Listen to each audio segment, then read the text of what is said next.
everything in our institute is done by committees of volunteers, and that a large number of our volunteers on committees are not necessarily Jungian analysts and candidates. I just want to say that we have had on our committee now, for as long as Louise Heinemann, who's over there, she should raise your hand, you don't have to get up, and Charlotte van der Hoede, and Joanna Baruch is in the doorway, and we have one candidate on the committee, Anne Strack, and so, of course, our administrative director, Steve Hargis-Bullen, is always on our committee meetings. And we also have a wonderful team. Scott Campbell over here is going to film today's event. We're very excited about that. He's been doing some work for us in this way, and it's a very beautiful thing that we can someday have some of these events on our website, hopefully, depending on a speaker permission after they see what it looks like. And Robbie Johnson does our audio, so if you can hear my voice, it's not because of me, it's because of Robbie. So. And we also have wonderful volunteers from the Institute who will come sometimes and speak for us. And today is a particularly exciting presentation because we have Dr. Seth Isaiah Rubin, whom I've known, we were just talking, I've really known him since 1988, which is about 4 or 5 years before he actually became a member of our institute. He had been certified in, I think it was 87 or 88 in Zurich. When was that? 87 in Zurich. Then he was in Swarthmore, Pennsylvania for a long time. And so I got to know Seth in 1988, and then he eventually moved out here, and as I said, became a member on April 1st of 1993. But Seth is no fool. He is one of the few people in Jungian analysis anywhere who've taken the trouble to figure out if we can actually prove that we're doing anything. Now, we all know we are, but Seth is willing to actually codify what we know and get people to tell what they got out of their analysis. And he made a link early on with the absolute leading researcher in psychoanalytic psychotherapy, Dr. Robert Wallerstein. And I think you may know, some of you also, of Judith Wallerstein, his wife, who's done a lot of work on children of divorce. Dr. Wallerstein passed away very recently, and so in many, many ways we have to, we really have to dedicate this event to his memory. I think that's only fair to say. Seth will explain how Dr. Wallerstein created the basis for Seth's addition, which was to say what qualities, please take seats, there are seats and you just walk in and take them, what qualities, what capacities are specifically fostered by a Jungian analysis. And also, as Seth puts it, these are psychological capacities essential for individuation.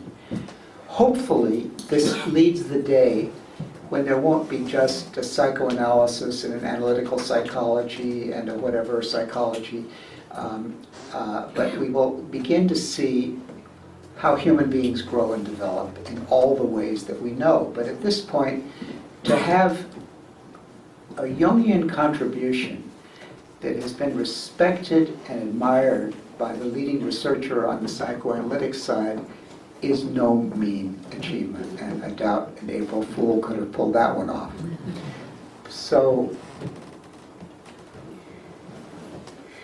Seth is a member of our teaching faculty. He's been the chair of a lot of different committees, the research committee. He's past director of the James Goodrich Whitney Clinic. He's been on our reviewing committee, and he's just a very interesting man that's gone in a lot of different directions. And it's such a pleasure to introduce you, Seth, and I'll let you take over.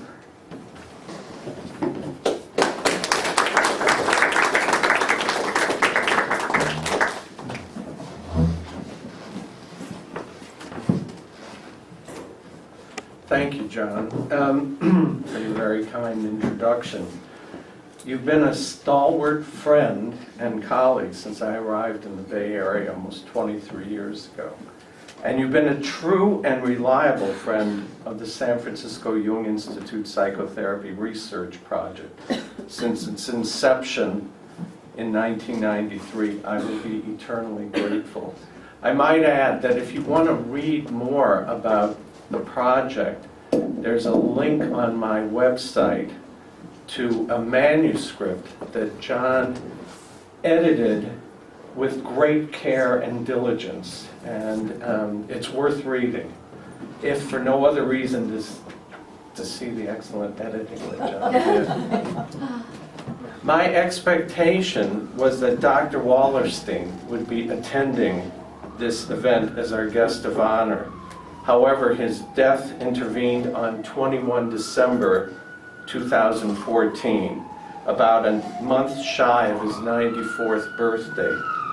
He died in the midst of a family gathering, which for Bob was as good as it gets. The family had gathered together in Nevada. The family was often would have gatherings, all of the children and the grandchildren, and this was one of those gatherings. We were hoping that one or more of his daughters would be here in his place, but that didn't work out today. Oh, she's here. Thank you, Nina. Nina Wallerstein. Nina is a doctor of public health, yes, at the University of New Mexico. And there is another daughter who is a social worker and a psychotherapist. And there was a son, Michael, who was a very eminent professor political scientist who unfortunately died prematurely from a brain tumor. Bob and I met over 15 years ago when I heard him give a presentation at CPMC about his psychotherapy research project. And I might add parenthetically, I had read much of his work before I heard him talk. It's the most important research is summarized in his book called 42 Lives. It's well worth reading. I recommend it to all of you. And I'm going to talk a little bit more about it as we go along. Anyway, at the end of his presentation at CPMC, I approached him to let him know I was conducting psychotherapy research at the Jung Institute. In response, he grabbed me by the lapels and exclaimed, "We must talk." That was the beginning of our professional relationship, which turned into a most unlikely and enduring friendship. He said to me during one of our many lunches together, "At my age, I did not expect to be making a new friend." Our age difference was the least of our differences. He was an eminent psychiatrist and world-famous psychoanalyst.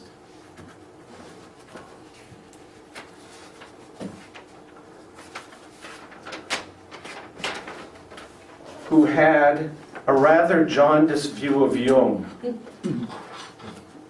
I was a well-established clinical psychologist and Jungian analyst who was more dubious about Freud than Jung.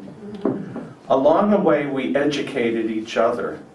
I provided him with the books Memories, Dreams, Reflections, and Jung, a Biography, as gifts. Being an avid reader, he read them carefully. I might add, one of Bob's joys later in life was his book club that met regularly. And he loved to read, he loved to write. He was an excellent writer. He was astonished to learn that Jung had made his bones, so to speak, with empirical research involving the association experiment. I listened raptly to his stories about Anna Freud, Melanie Klein, and the other leading lights of the psychoanalytic movement, which flowed from his first-hand experiences as president of the International Psychoanalytic Association. He always loved to tell me that at the London offices of the IPA, Jung's brass plaque was at the very top of the row of presidential plaques, reflecting the fact that Jung had served as the first president of the International Psychoanalytic Association. And Bob said his was further down the road. Now, this was one of Bob's favorite stories, and he was, in his capacity as president of the International Psychoanalytic, he was attending a dinner meeting in London. He was sitting next to Anna Freud, and the Anna Freudians and the Melanie Kleinians were at each other's throats during the meeting.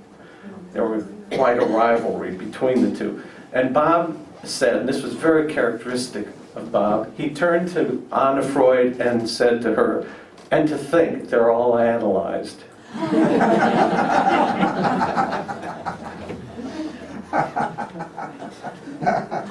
In 2004, several years into our research collaboration, Bob participated in a research symposium at the Jung Institute, along with Wolfram Keller and me. Wolfram Keller was a lead investigator for the German Jungian psychotherapy research project. A few days later, Wolfram presented a detailed account of the true clinical trial of Jungian analysis that he was conducting at his institute. Bob was the respondent, and he said that it was the best psychotherapy research he had ever seen of any stripe. Not only had Jung started the field of analytical psychology with empirical research, but Keller and I were continuing to follow in his footsteps. Bob and I, we had a really good friendship, but we had one serious dispute, and it had nothing to do with our respective analytical loyalties. At lunch one day in the Sausalito restaurant Sushi Ran, we got into a discussion about the state or the country of Israel. I made it clear that for strongly held political reasons, I had never visited the country. Bob asserted with great passion that I simply must walk the streets of Jerusalem. I responded with even greater passion that I had walked the streets of Kyoto, an experience that I found to be much better suited to my spiritual leanings. We left it hanging there, with each of us realizing that should we push it any further, we could actually jeopardize our most unlikely but deepening friendship. You could call it what you will. We had the sense to pull back. Maybe that we were displaying our capacity to tolerate complexity, or perhaps a capacity to withstand the tension of the opposites, but we backed off, and we never discussed it again. This is the first time I've really brought it up since. I was hoping he'd be here, and I would address it to him one more time. In his landmark book, 42 Lives in Treatment, a study of psychoanalysis and psychotherapy, Bob found that there was no difference in outcomes between 21 patients in psychotherapy and 21 analysons in psychoanalysis. Being a man of integrity, he reported the results completely, but he never really could accept these findings. Instead, with the help of experts in the various schools of psychoanalysis, he created 17 psychological capacities which he believed would capture the true and real difference between psychoanalysis and psychotherapy. Although the Jungian school was not consulted originally, Bob and his colleagues were willing to allow my Jungian colleagues and me to add 4 psychological capacities that pertain to Jungian analysis. The capacity to tolerate complexity, the capacity to symbolize, the capacity to imagine, and the capacity to not know. Before we get into those, since we're talking about the relationship between these capacities and individuation, let me say a few words about individuation. I'm sure this will be old hat to all of those of you in the room. Individuation is a process of psychological differentiation and integration. It represents a development of the personality. For Jung and those who follow him in the practice of analytical psychology, individuation is the central focus of analysis for adults who are in the second half of life. These 2 quotes from Jung capture the flavor of the individuation process. First, in general, it is the process by which human beings are formed and differentiate. In particular, it is the development of the psychological individual as being distinct from the general collective psychology. Second, the aim of individuation is nothing less than to divest the self of the false wrappings of the persona on the one hand, and of the suggestive power of the primordial images on the other. The goal of individuation is wholeness, not perfection. Being good enough is optimal here. In this entry, I will provide you, I was going to go into 2 ways of looking at individuation from an analytical standpoint, but I think I will pass over that for now, so we have more time to discuss the psychological capacities per se. I'll just summarize. One way of looking at individuation, and I assume all of you are familiar with psychological types from Jung's perspective. One way of looking at individuation is as a process of developing, rounding out the personality in terms of the psychological types. Of course, we all have a dominant psychological type, an auxiliary, tertiary, and the inferior function. The idea is, one way of thinking about individuation is that you work on the psychological functions that are apart from your dominant function. That's one way. Another way of thinking about psychological types is in terms of Jung's, you could call it Jung's structural model. He had an idealized path set forth in 2 essays on analytical psychology of how the process of development goes. It goes from persona to ego to shadow to anima or animus to monopersonality, and then to the self or circumambulation of the self. Practical experience and analysis shows that things do not always unfold in this order or with this clarity. And I don't want to say too much more about that. If people want to raise questions about it later, we can talk about it. But I will say this much, and I'll get to this again when we talk about the psychological capacity of tolerating complexity, that a subset or a special case of tolerating complexity is withstanding the tension of the opposites. And this becomes a way of determining ego strength in a person. The ego has to be strong enough and supple enough in order to withstand this tension.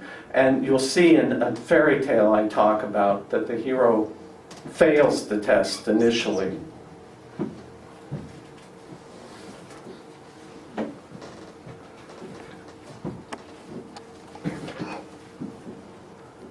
So let's turn our attention to the 4 psychological capacities. I'm going to put the capacity, I'm going to go out of order, and the capacity to tolerate complexity, I'm going to put at the end of our discussion for reasons that will become apparent as we continue. After I provide a brief description of each capacity, you may pose questions or comments before we move on to the next capacity. So the first one I'm going to talk about is the capacity to symbolize. And I will start with a quote from Jung. "A symbol always presupposes that the chosen expression is the best possible description or formulation of a relatively unknown fact which is nonetheless known to exist or is postulated." Symbols are captivating pictorial statements. They are indistinct, they are metaphoric, they are enigmatic portrayals of psychic reality. The content, that is the meaning of the symbols, is far from obvious, and instead it is expressed, the symbol is expressed in unique and individual terms while at the same time partaking of universal imagery.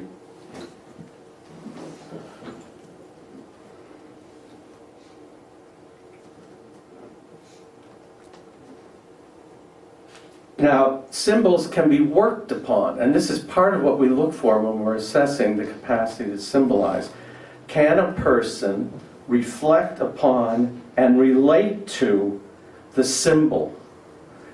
Some people are overwhelmed by symbols. Some people choose not to develop this capacity and ignore dreams and other sources of symbolic material in their lives. I might say, in one discussion that Bob and I had, he was fascinated with my interest in dreams, but it was very clear that he had not, he tended to dismiss dreams, and he did not work with dreams that much analytically, from what he told me. That dreams were, and this, as I understand it, is not that uncommon in those of a certain age who practice what in psychoanalysis is known as ego psychology, especially the Chicago School of Psychoanalysis. Dreams are not important. Symbolic material is not important. What matters most is what Franz Alexander called the corrective emotional experience, which is important. The symbols can be recognized as aspects of those images that control, order, and give meaning to our lives. They can be traced to archetypes themselves, which by way of symbols find more in full expression. And now I'm going to give you a quote. "The symbol, therefore, is neither an alternative point of view nor a compensation per se. It attracts attention to another position which, if appropriately understood, adds to the existing personality as well as resolving a particular conflict. It follows that through this work, undoubtedly, as symbol totality, they are of a different order. It is possible that all symbols become symbols of totality after a fashion." Now, one symbol that has become important to me, I'll give you an example of a symbol. In my initial dream, in my initial Jungian analysis with David Hart and Swarthmore, I dreamt of a very numinous snail that appeared at a particularly acute time in my life. There was a lot, it was fraught with a lot of anxiety. I was starting out my clinical training at the University of Pennsylvania. And this symbol, the snail, became a living symbol for me. I mean, I could call it my soul or spirit animal or something of that sort, but I never really understood it completely. I continue to work with and reflect upon this symbol 35 years after having this initial dream. This symbol has become, you'll see it on my logo, you'll see it in a variety of ways as it impacts my life. I might add that I had this dream before I knew about the San Francisco Jung Institute and its logo of the 4 snails circling a center. You could say that there was a synchronicity between my symbolic experience of the snail and what I later encountered as I became a member of the Jung Institute. I'm just one of the snails, so to speak.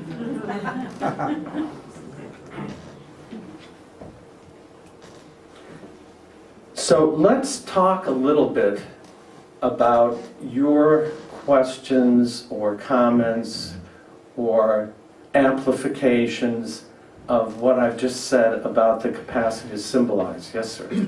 I think there was a sentence you stated a while back Right. with symbol and archetype in the sentence. Okay. And would you say that symbols are sometimes, often, always linked to an archetype?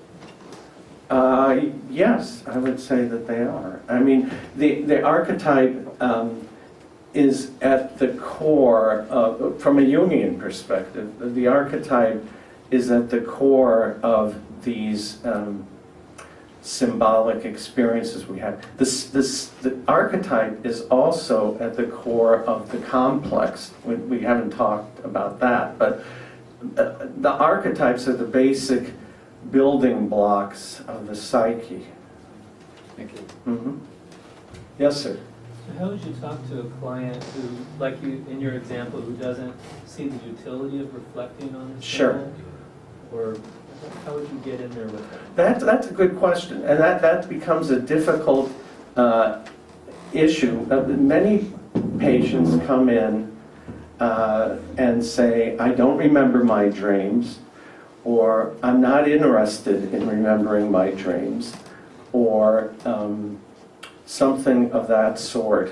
And I respect that position, and I hope that by working with the person over a period of time on other issues, the symbolic material will flow. Often it comes through the relationship that the person and I experience. There could be symbolic material that I encounter through the transference or the real relationship that could serve as the basis of opening up the symbolic work to the patient. Yeah? Any other? Yes? What meaning now do you have for the snail symbol for you? Oh.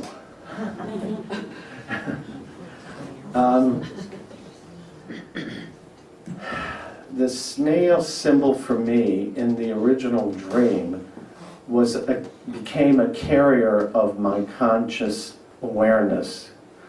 And the snail symbol for me at this point represents a vehicle for going through life, as it were, connected at a deeper level with my psyche. It provides me with a source of protection, the shell of the snail.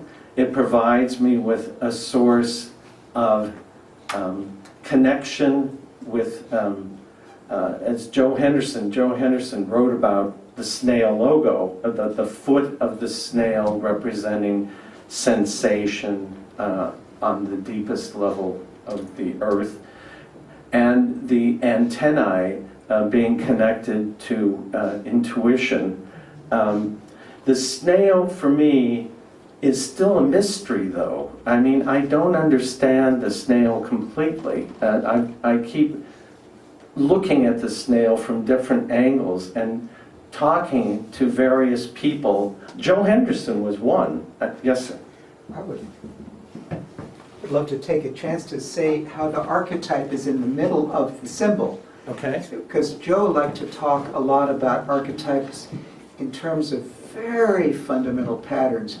And it seems to me the snail has the archetype of the spiral It does. come to life Yeah. and actually lived. Yeah. And so it's like the archetype's the spiral, but the animal fleshes it out in a way we could actually live, you know? Yeah. I think that's true. Thank you, John. Yeah. Any other questions? Or yes? I have a question about, I was reading a book, I'm reading this book, I can't remember the name of it right now, but he was talking about imagination, like symbolic imagination and fantasy, and the difference between the two, and something about the fantasy is kind of an ego function, Right. and the imagery and the symbolic imagery is a function of the self. Right. And I'm just curious, because I kind of, for myself, I just have a hard time delineating the two. Right. I'm wondering if you can help me answer that question. That's a big question you're asking. But how to put it? One way of thinking about it is how the person relates to the symbolic material. And is it done through a form of dialogue with the material, as you would find in active imagination? Yeah. Or is it done, and I'm going to talk a little bit more about that when we get to the capacity to imagine, or is it done through a fantasy that isn't really connected to the unconscious? I think that's what Jung is getting to at that point. Yeah. Let me go on. We'll have a chance to discuss these issues in greater depth and talk about the capacity to imagine. According to the Oxford Dictionary, the word imagine is defined in two ways. First, to form a mental image or concept of, and second, to suppose or assume. So, according to Jung, the image is a condensed expression of the psychic situation as a whole, and not merely predominantly of the unconscious contents, pure and simple. So it's a combination of conscious and unconscious. Now, according to the authors of a critical dictionary of Jungian analysis, psychological life emphasizes above all for a subjective reaction to imagery, thereby establishing a relationship, a dialogue, an involvement of give and take, which results eventually in a conjunctio in which both person and image are affected. This relationship, is the focus of current attention among analytical psychologists, symbolized by an emphasis on empathy, relatedness, and eros. Now, if you think about it, and in Zurich, when I was studying, there was a big dispute between the symbolic school of von Franz and the more relatedness-oriented school exemplified by Mario Jacobi's work. And if you think about it, to empathize involves imagination. You have to imagine yourself in another person's position or place. There are different ways of doing that. You can do it through feeling. You can do it through mental imagery. You can do it in a number of different ways. But it involves, essentially, in my view, an act of imagination. And we can talk about that more. You probably all remember the song Imagine by John Lennon, which is a lovely song. I'll just state the lyrics briefly. Imagine, I mean, this fellow had developed his capacity to imagine. Imagine there's no heaven, it's easy if you try, no hell below us, above us, only sky. Imagine all the people living for today. Imagine there's no countries, it isn't hard to do, nothing to kill or die for, and no religion too. Imagine all the people living life in peace. You may say that I'm a dreamer, but I'm not the only one. Someday you'll join us and the world, I hope someday you'll join us and the world will be as one. Imagine no possessions. I wonder if you can. No need for greed or hunger. A brotherhood of man. Imagine all the people bringing all the world. You may say I'm a dreamer, I'm not the only one. Someday you will join us and the world will live as one. I mentioned earlier the technique that Jung developed known as active imagination. And it's a technique for engaging the images from the unconscious in a dialogue with the conscious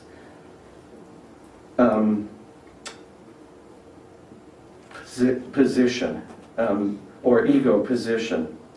So with the snail, for example, there are times when I dialogue with that figure, and I don't want to go into the details of my dialogue, but the snail is there and talks to me in a manner of speaking. And in this sense, I take what Marie-Louise von Franz says to heart. When you meet an animal in a fairy tale and the animal talks to you, always listen to the animal. This is the one rule of fairy tale interpretation. A final word about imagination from Albert Einstein.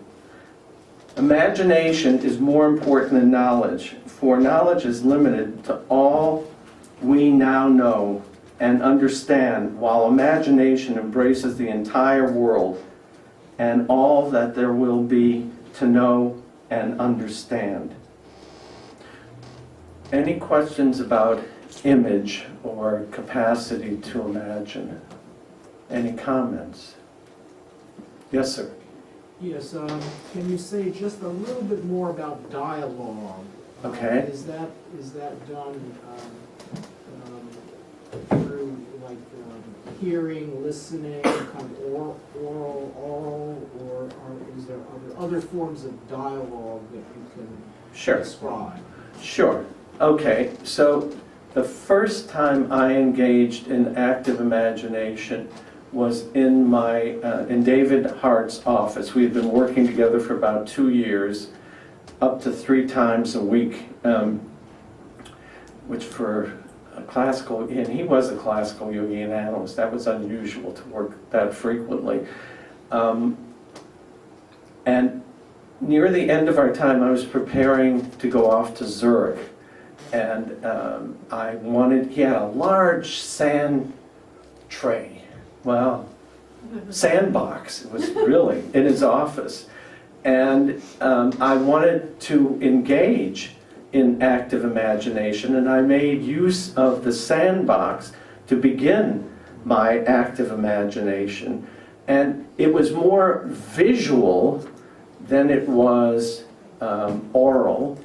It was how to put it? One way of thinking about active imagination is that you're dreaming while you're awake, so to speak.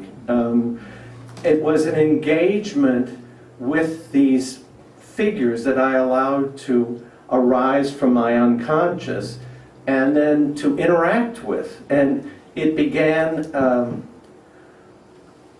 a quest for me that continued when I was in Zurich. But it was mostly visual, the dialogue, and I would describe to David what I was experiencing so that he could make sure that I stayed on track with the active imagination process. I mean, one of the things you don't want to do is to allow the dialogue to degenerate into an ego fantasy. And he could, through his own experience, he was able to assess when that sort of problem might arise. And he would ask a pertinent question at the right moment. He would never analyze the active imagination, but he would give me feedback at important points in the active imagination. So that's one way active imagination can occur. Another way is through painting, or through dance, or through any of the plastic arts. That's another way that active imagination can happen. It can happen too with a person bringing in a dream that captures the imagination, and the person wants to continue working on that material. And we would do that through an active imagination in the office, or over the phone, as the case might be. Does that answer your question? Oh, yes, thank you. Yes, sir. It seems like that you can't really have imagination without some sense of play, or flexibility. You know, just in all you're describing, I'm trying to think, is there any way to have imagination without a little bit of play? I agree. I think play is very important. And play and it's a there is an aspect of play to it, and there's an aspect of seriousness to it also. I mean, that both are present. It depends on where you are in the process, but yes, I think that's true. Yeah. Yes, sir. So I just wanted to add one more thing in regards to the John Lennon song that I'm Sure. sure all of us have heard. Sure. But I just want to make mention that a few years ago, Barbara Cook recorded that song. I don't remember exactly the album, but it's one with her picture is fully on the cover, and her round face. And it's an incredible version of it that's so heartfelt. So just to give you another way of listening to that song, you know, it's Right. quite beautiful. I'll give you one other example of where imagination comes, and I've had these experiences with some patients in analysis where there's trauma or abuse in early life. I'm thinking of one patient I worked with who she developed problems later in life, and she was unclear about the source of the problem. And she had dreams initially about what she later called a power symbol for her. And the power symbol afforded her the wherewithal to go deeper into, she could make use of this power symbol to go deeper into her memories. And what eventually happened, and was quite astounding from my standpoint, she was unclear whether or not the abuse had happened at age 7, when she was 7. And what she started to remember, she thought the abuse had happened then, but that she had gone to her mother to report the abuse. And her mother said, "Oh, this person couldn't have possibly done this to you." And with the help of her power symbol, she went back as an adult to talk to her mother further about this abusive situation.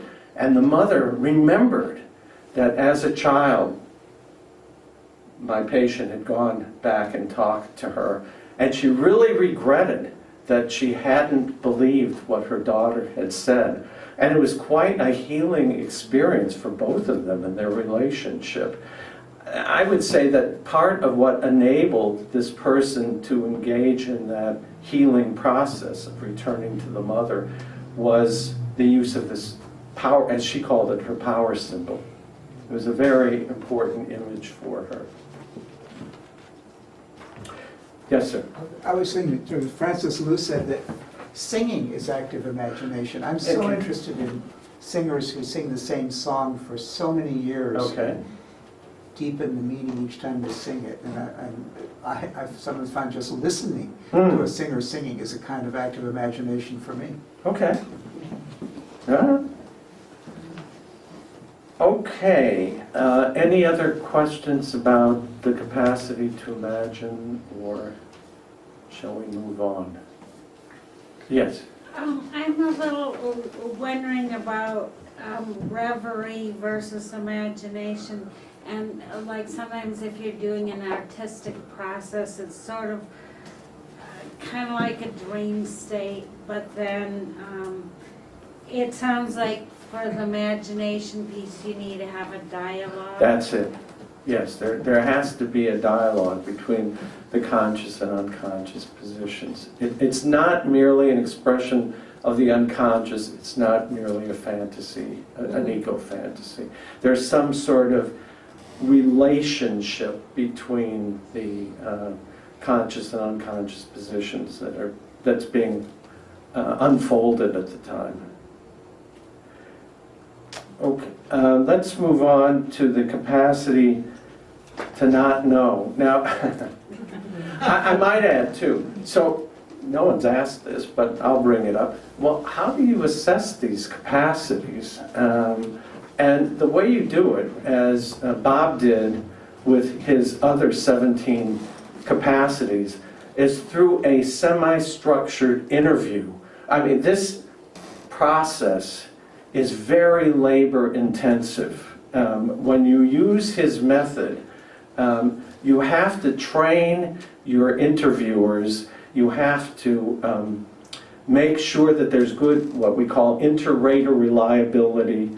You have to go through a training process, and then the interviewers have to spend, they could spend over an hour easily interviewing a person to assess these various capacities, sometimes 2 or 3 hours.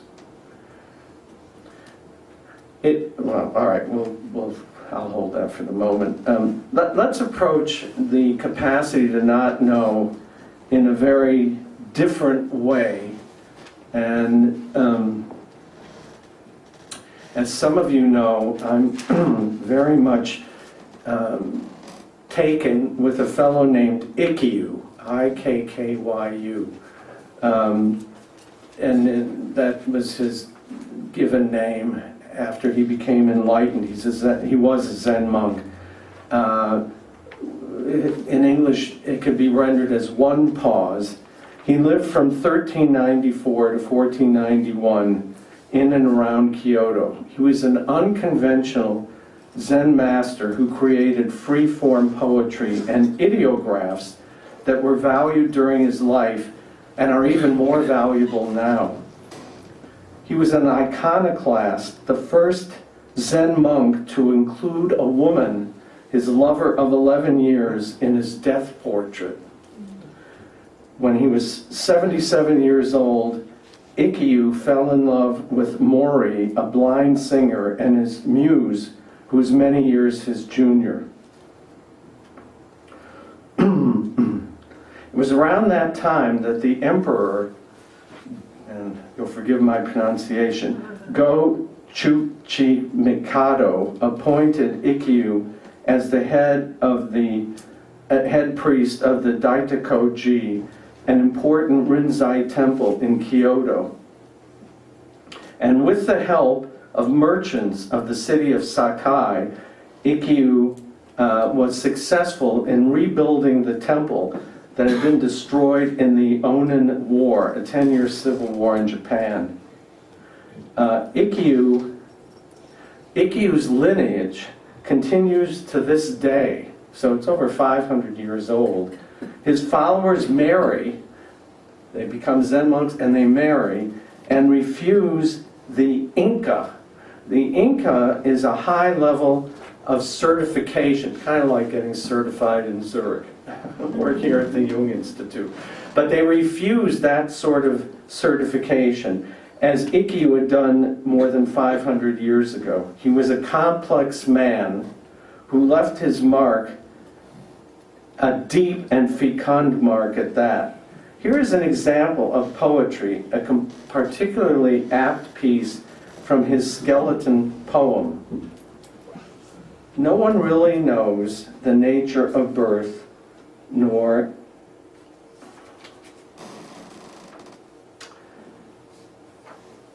the true place of our birthplace. We return to the ashes and turn into dust. Many paths have their root at the foot of the mountain, but at the peak we all gaze at the single bright moon. If at the end of our journey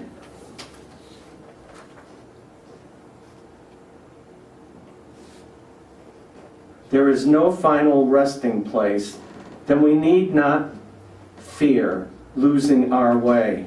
No beginning, no end, our mind is born and dies, the emptiness of emptiness. Now, let me give you a few associations that this poem creates for me about uncertainty and the capacity to not know. The capacity, developing the capacity to not know requires a trusting heart as well as a discerning mind. Entertaining uncertainty, waiting for Kairos, being in Tao. What are your associations? Let me play. We talked about play before. With each of these associations, while you are conjuring up some of your own responses. Jung refers to a trusting heart as pistis, the personification of good faith and reliability in Greek mythology. How does one develop a trusting heart? Usually through a close relationship with a special person who exhibits the qualities of pistis. In many respects, Frau Jaffe, my analyst in Zurich, was such a person for me. She embodied pistis. She taught me on a sustained basis to trust my own heart and honor my authentic instincts. She modeled for me the capacity to not know. She was a rather amazing woman in many respects. And a real sense of empathy for herself and for others. A trusting heart lays the basis for developing the capacity to not know. Now, I also mentioned discernment, a discerning mind. How to put it? With an orthopedic surgeon who's conducting back surgery, you're not interested in him or her displaying the capacity to not know. You want to find a basis for expertise when this person is operating on a ruptured disc in the back of his patient. Coupled with a trusting heart, a discerning mind, can lead to the exercise of judgment to know when the capacity to not know is called for, as opposed to skillful thought, feeling, or knowledge. Vicarious learning, trial and error, and rigorous self-reflection is needed to develop a discerning mind. I might add that I've been lucky in my life. I've known some really great people, and some of them were actually good people too. Sometimes good and great doesn't go together. But one person I knew back in my days at the University of Pennsylvania was another psychiatrist named Mickey or Albert Stunkard. And Albert had been trained as a Zen I would almost say a Zen master during the occupation of Japan after World War II. Mickey would show in a variety of ways how he had developed his capacity to not know, as well as a highly refined intuitive function. Often the two go together. He would, sometimes he would do things that seemed almost impulsive until you realized the pattern that was unfolding before your eyes. You had to reflect upon what he was doing in order to see it. I think he's still alive at this point. Anyway, the capacity to not know means learning to actively entertain uncertainty instead of fearing it and avoiding it. It means allowing things to unfold in their natural way. Developing the capacity to not know means waiting for the moment to open, what Jung calls kairos, instead of forcing solutions impatiently or prematurely. It means learning to be in Tao, learning to go with the flow, however you want to think about it. Developing the capacity to not know lies at the heart of the philosophy of Zen Buddhism. It was either,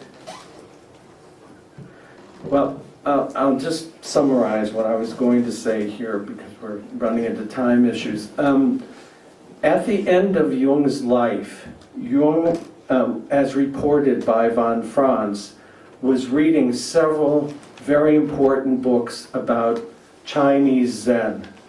And he came to understand Zen in a different way. Up until this point, he had had a somewhat skeptical view of Chinese, Japanese approaches to what he would call the unconscious. But near the very end of his life, he had a, call it an epiphany. He had a change of heart, a change of mind. According to von Franz, and I'm having a little trouble, my printer acted up here.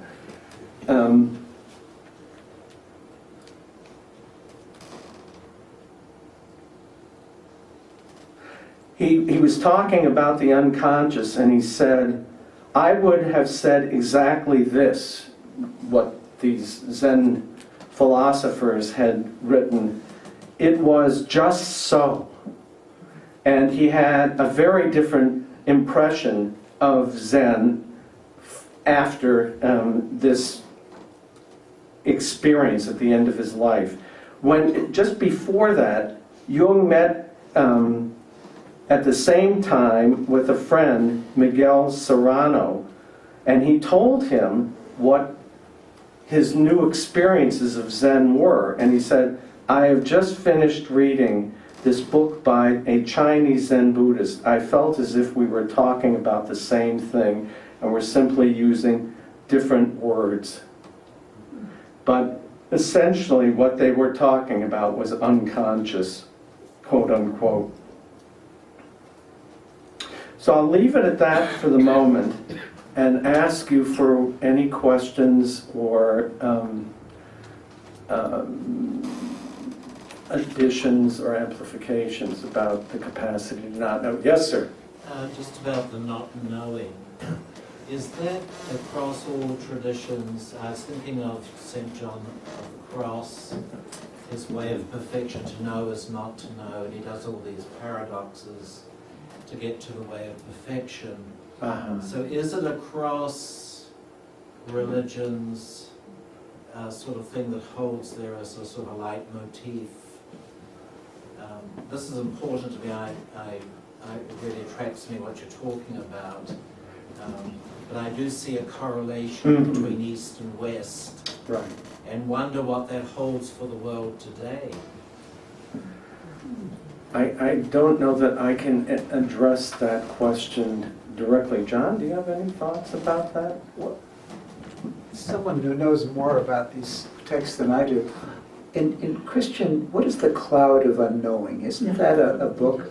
Yes, it is. And is the cloud of unknowing a good thing? I mean, we sort of have this idea that you've got to know God, but the cloud of unknowing is probably a good thing, isn't I it? think it is. Yeah. At least as a stage of, because knowing too much really gets in the way.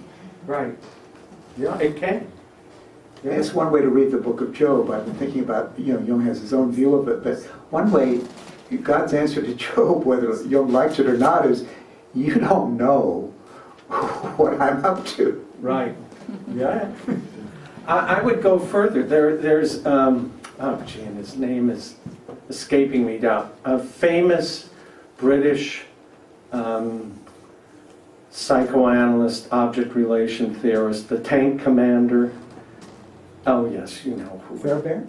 No. Beyond?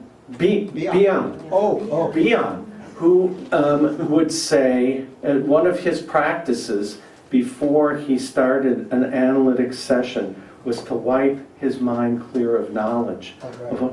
And it was a way of approaching the analytic session not knowing and waiting to see what unfolded in analysis. And that was an important part of his practice. Oh, Jung too. Okay. The basic Jungian method of interpreting a dream. Yeah. And Jung always said is, I do not understand this dream. And I've tried it, and it really works. No. Nothing else. And the minute you think you know, it's over. Oh, you're opening up a whole Pandora's box here. One of the, and I'm going to get myself in trouble here, but that's okay. One of the problems I have with von Franz is that especially in the movies, she would come across as being all-knowing. And it was insufferable. She wouldn't even allow room for an individual person's personal association. She would come across as the great oracle who would impose her knowledge. And There were 3 stars in the sky, it was the Trinity. That was it. No, I had real problems with that. Yes, sir. You mentioned a term for the trusting heart. Could you Yes. spell that? Pistis. Pistis. Isn't there a Pistis Sophia? There is that too. Yes. Yeah, a wise, trusting heart. Yes. I'd call Frau Jaffe that. God, yes. Yeah, she was. She was an amazing person. Yes. How do you cultivate a trusting heart with clients who have been so beaten down by various systems of oppression without it coming across as, trite or dismissive of their experiences? Well, I mean, you can't just impose it on them. You have to create what we call a temenos, a safe space for them, and given enough time and enough good experience, it will develop of its own. I mean, you can't force, here again, you can't force these. Some things in therapy and analysis can be addressed quickly. Other things can't, and they take time to develop and a trusting heart is something that takes a long time, especially if a person has been abused or beaten down, as you put it. And you cannot force it. Otherwise, what are you doing? I mean, you're basically not accepting the person's experience. Anything else? Yes, ma'am. I'd just like to add to that. Okay. As a teacher, Yes. when I try to teach poetry at the college level, Right. sometimes you wanted them just to read it out loud, and let's not tear it, as they used to complain about tearing, but let it simmer. Sure. And then it's interesting to see what a group will then begin to pick out that you never knew Right. as the teacher. Yeah. You learn to just open that space. Yeah. And the poem is like a door. It is. And it allows for play. It does. It can. Yeah. Yes, Adam. Well, The capacity to not know, wouldn't that be the attitude that you have to have if you're going to consult the I Ching? You're going to say, I don't know what to do here, I'm going to ask the I Okay, Ching. sure. Yeah, I agree. Yeah. I would also say, bringing it back to analysis again. So with Frau Jaffe, I wrote down all of my, I dreamt so much during my time in Zurich. It was unbelievable. Pages and pages of dreams. And we'd go through them, and I would provide her with a copy, and we would do this in the classical way, the way she had done with Jung. And she would say to me, especially if I had a really vivid or dramatic dream, she would say, here is my fantasy about your dream, which I really appreciated because she gave me room. She didn't say, this is it, this is the fact, this is the interpret. She never did that. And that's the way she approached the relationship with me. It always felt as though there was room for me to be who I was. I felt more empathy from her she was a classical Jungian analyst. I felt more empathy from her than I did from others who focus primarily on empathy. Let me put it that way. Yes? I have one association that I've just got to share with you, because it's something Tom Kirsch told me many years ago about Joe Henderson. So it's an ancestor's tale. Right. Tom was reading, I hope he'll not mind my saying this, but Tom was reading one of Jung's most difficult books, which is Alchemical Studies. Okay. And Tom was really, we don't find Jung easy to read. No. So he talked about it with Joe Henderson, and Joe said, well, of course Joe had read it twice by then, and Joe said, well, the first time I read it, I just read it the way I would listen to a piece of music. I didn't follow most of what I was reading, but I just kept on reading and let it wash over me. Right. And then I read it again. So the idea of reading Jung without knowing what he's saying, I mean, can you imagine? I think that's such a great idea. Yeah.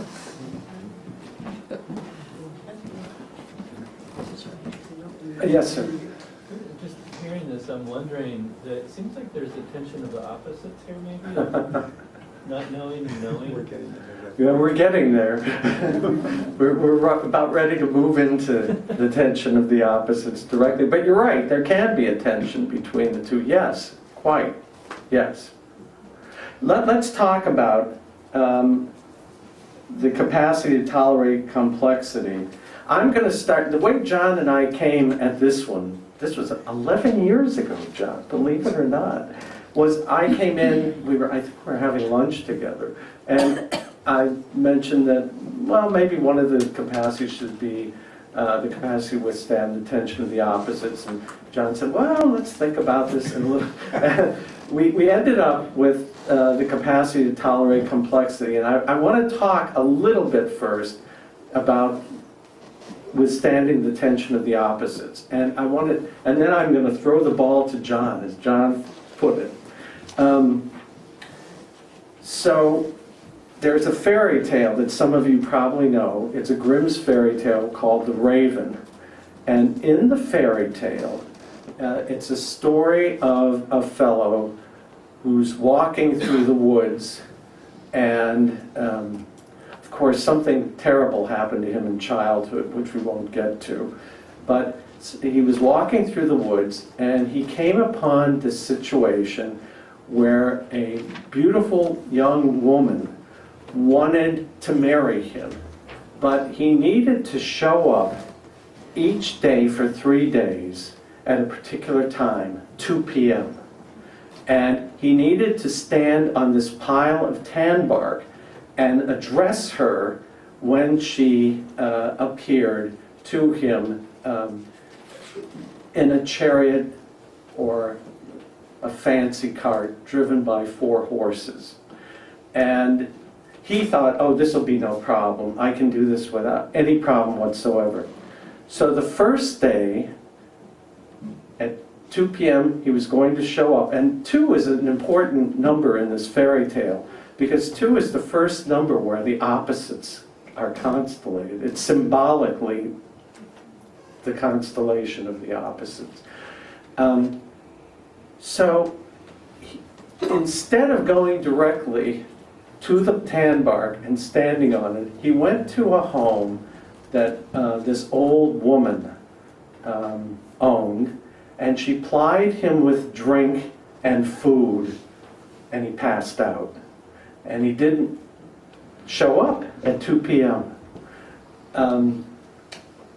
And the woman came, and by the way, one of the interesting features of this fairy tale is that the color of the horses on these different days, she shows up 3 different days. 3 is often an important number in fairy tales. It's a very dynamic number.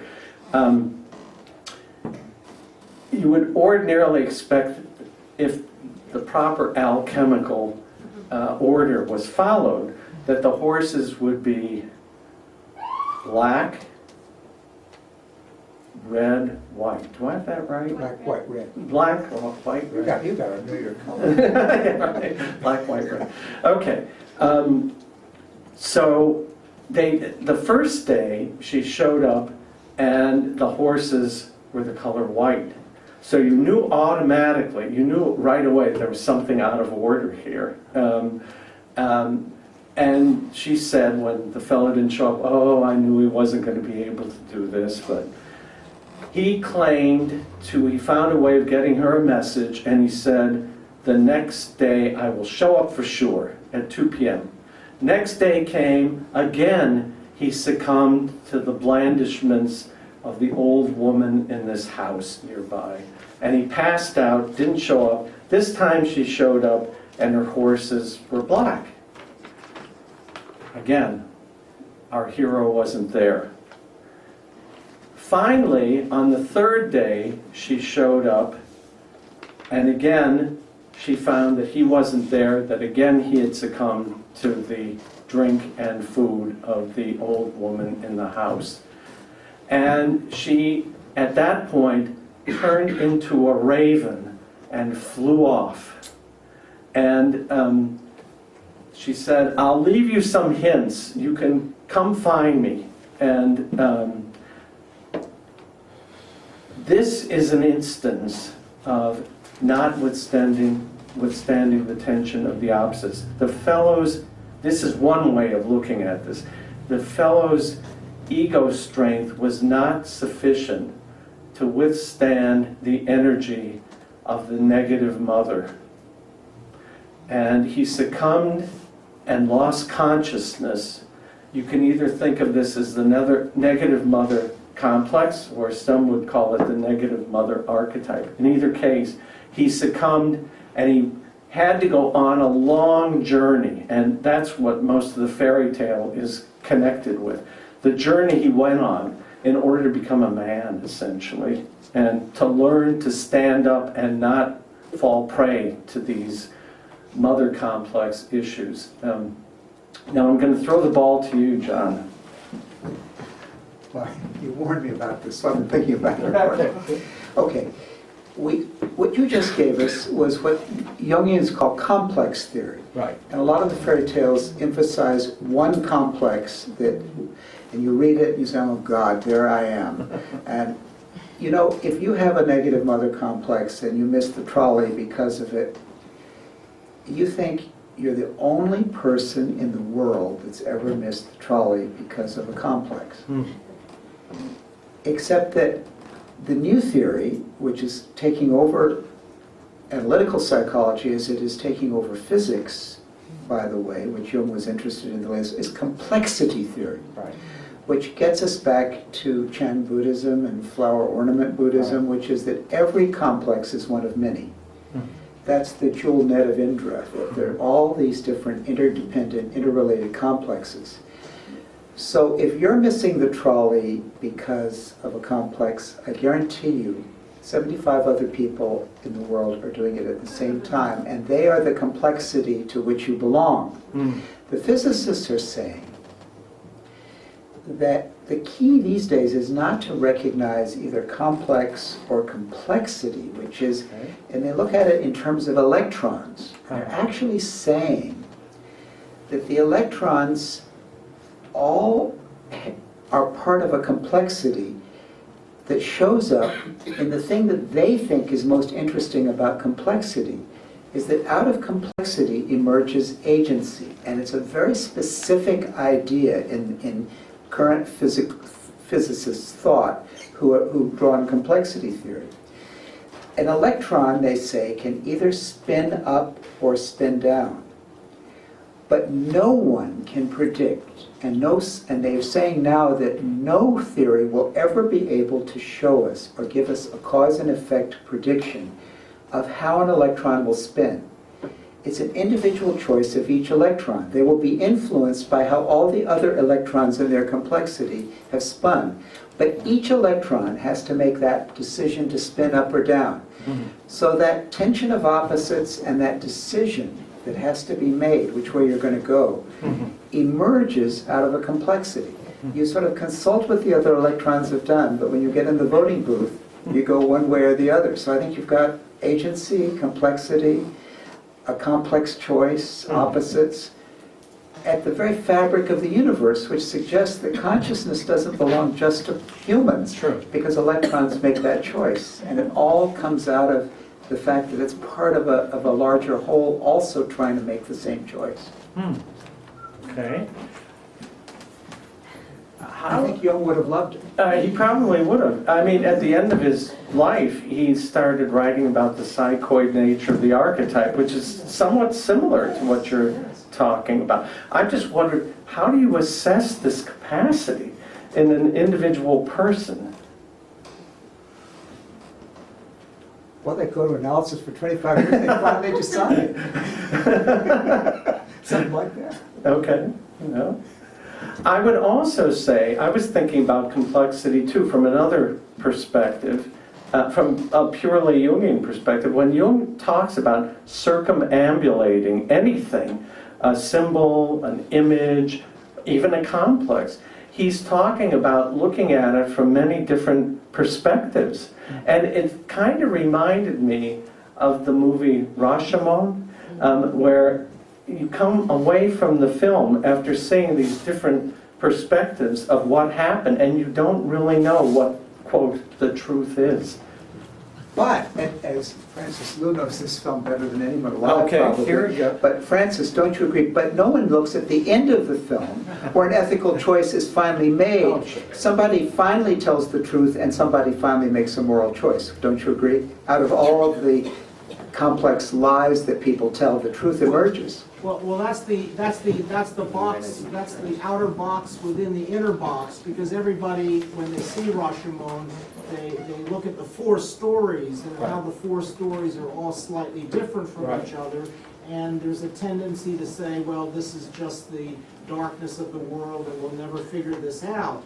But the bigger box that was created by Kurosawa in that film, right from the very beginning, is you have the three perspectives of the priest, the beggar, and the woodcutter, who does make that moral choice to push forward despite the darkness of the world. So that it's that bigger like complexity might be overwhelming. Right. But do you kind of give into it and say, well, this is hopeless, or do you kind of go with it and see what emerges in a more positive way? Okay. I think we're going to leave it here, and we'll go on with the rest of the program. Right. Thank you very much.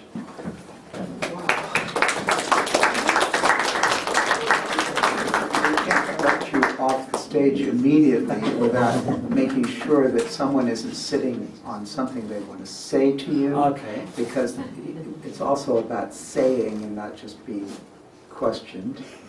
So please take your moment to make your statement to say. Yes, sir. Well, I have a couple of thoughts, if you'll indulge me. Go I on. think John Leonard had some help, but that's kind of a footnote. And you've made a couple of allusions to Eastern thought, Zen Buddhism. Right. And, I'm really happy to hear that. I think I sort of read what you talked about, or near the end of Jung's life, that he reverse himself a little bit Sure. on his Eastern impression, because earlier, of course, Sure. he warned very much about what's Right. running over. And I think that's a valid warning. Right. But I've often really felt sad that Dr. Jung didn't live a little bit longer, Sure. because our knowledge of the Eastern thought is just mushroomed in the last half of the last century. Right. And there's many more English books and much more publication now of the East meeting the West, which unfortunately he didn't get to see. But you made a couple of allusions to modern science. And of course, we're all aware that the scientists now are putting the electrodes on the Buddhist monks, and they see the brain waves. And there's this sort of thing out now called evolutionary psychology, which refers to the mammalian brain and the Google brain and all these different brains that we evolutionarily have developed.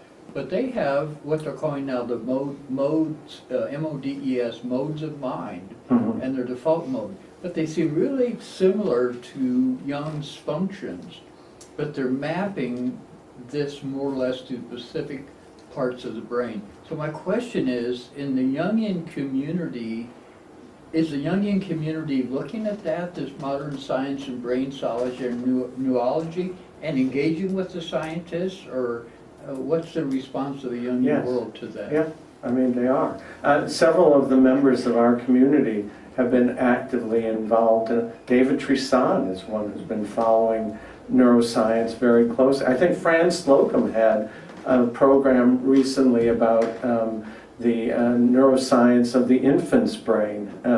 So yes, I mean, there are members of our community who are actively. And one last comment, any of the Jungians, I think, if I can say that, humbly, who are talking about the Eastern integration, East and West, the Zen and all that stuff, traditionally in Buddhism, they say don't pay attention to your dreams.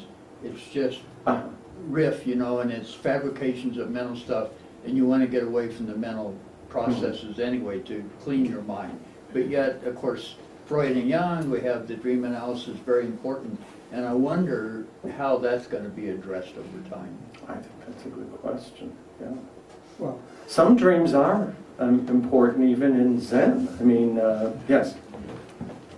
I'm doing a lot of work in China now, and because some of us are training people to be Jungian analysts in China, I do 7 hours a week of Skype work with Chinese analysts, several of whom are Buddhists, and very serious Buddhists, and they bring their dreams to me and see them as very valuable. And they're Buddhist priests now. I was in a dialogue with a Buddhist priest who's studying Jungian psychology. I know two who are thinking seriously of becoming analysts. So that joint is finally arising in some way.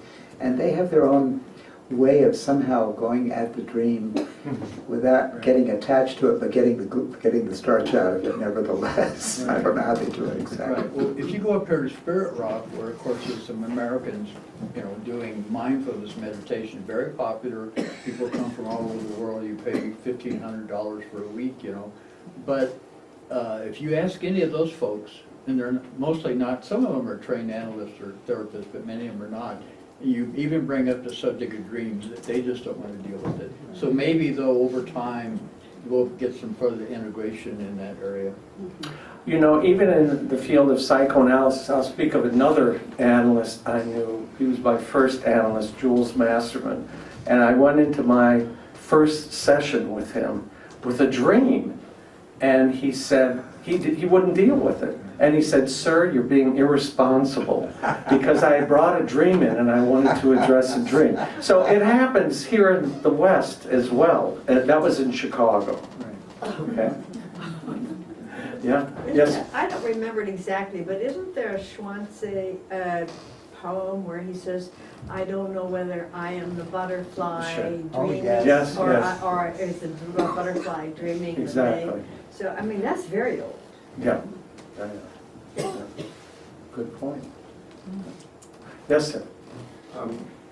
Neuroscience and psychology, one of these talks a year or so ago, Wilkinson gave it on, really in that domain. Okay. She's written quite a bit about it. Thank you.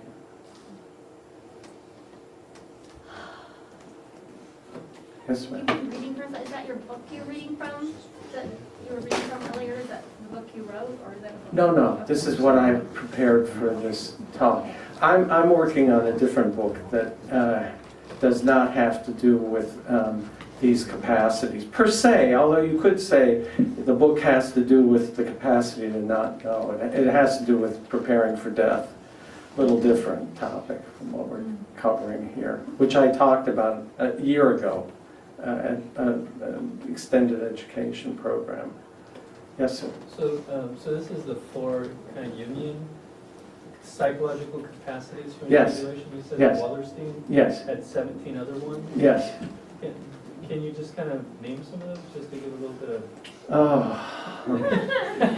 Let me see if I can you remember, Nina? I've worked with the one on trust, but I don't know of the others. The capacity Is that to in trust. that book? 43? Yeah, well, okay. In a way, as I said in the beginning, in 42 Lives he talks about the research that led him to develop these capacities. Yeah.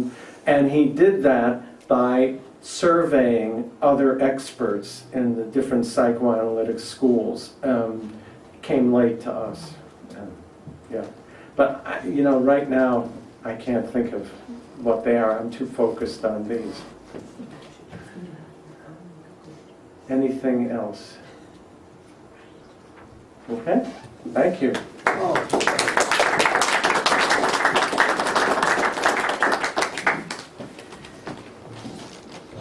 Just a couple of notes. We're going to have a time to talk and have some nice food and drink. I hope you're noticing these paintings that are on the wall. They're by a long-time supporter and friend of things Jungian, an artist who lives in Inverness named Penny Dinsmore. And every painting that's on the wall that doesn't have a red dot saying already sold by it is still for sale to benefit the Archive for Research in Archetypal Symbolism here in San Francisco. So you can find out about that if you're interested. The purchase price would go entirely to San Francisco Paris. I want to just also thank you for being donors to the Institute. Thank you very much for coming to these events. We try to make these events something that you can't get anywhere else. And so I'll give you a preview of a coming attraction. My committee for the last couple of years has been asking me to do a film with you all. And I've been thinking of doing one in November, when we're going to, we haven't got the exact date of the event. This will be an event very much like this. And I mention it today because I've decided to do an Asian film. I saw it in first run in Guangzhou. It's the first film that the Chinese government has ever allowed about the Cultural Revolution. It's by the great Chinese filmmaker Zhang Yimou. And the film is called Coming Home, and it stars Gong Li, who was in the movie Raise the Red Lantern, which you may have seen some years ago.